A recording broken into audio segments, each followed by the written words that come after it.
Good day mga boss, this is Jay Butingting. Meron tayo rito isang sprayer. Yan, automatic sprayer siya. Sabi hindi na daw gumagana. Check natin kung gumagana. Tapos on. Yan, tapos ito may charger siya. Charge natin. Yan mo may green. Pag kulay green, ibig sabihin wala siyang pumapasok na kuryente. Kasi o kaya naman full charge na yung battery. Saksak natin. Ayan o. Namatay. Ibig sabihin, ayun o. Ay pumasok nung karga. Dapat yan i solid red. No. Ngayon, ugutin natin yung plug. Tapos, check natin sa likod yung battery. Check natin yung battery. Yan. Ang battery niya, 12 volts, 8 ampere. Check natin. Gamit tayo ng analog voltmeter. Set natin 12 volts. Check natin kung merong voltahe. Positive red, negative black. Wala oh. Wala siya. Okay. Sira itong battery. Yan. Palitan natin ang bagong battery. Check natin. Voltahe ng bagong battery. Ayan o. 13.4. Kita nyo. Check natin voltahe. Ayan o. 12.9. Tapos salpak natin. Baka meron kayong ganito. Hindi alam kung paano gawin. Kala sira. Check natin.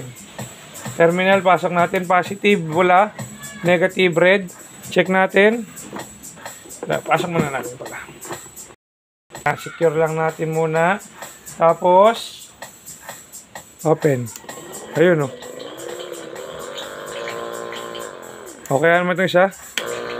Ayun, gumagana na. Basta pa. Check natin kung nag-charge. Okay, gumana na siya.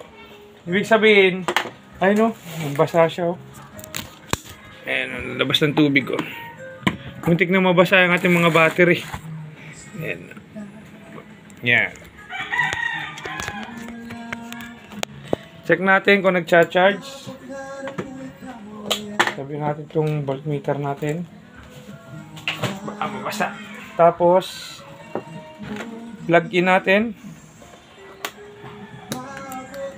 Kita ba? Yan. O, ibig sabihin, may na-detect na yan na may battery. May voltahe yung battery kasi sinaksak natin. Tanggal pa yung charge, yung 20 volts na input. Pero nag-iilaw na. Saksak natin. Yan o. Red. Ibig sabihin charging.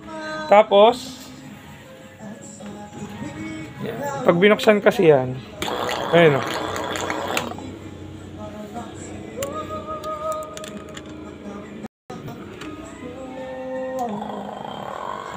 Pwedeng lakasan, pwedeng hinaan yan.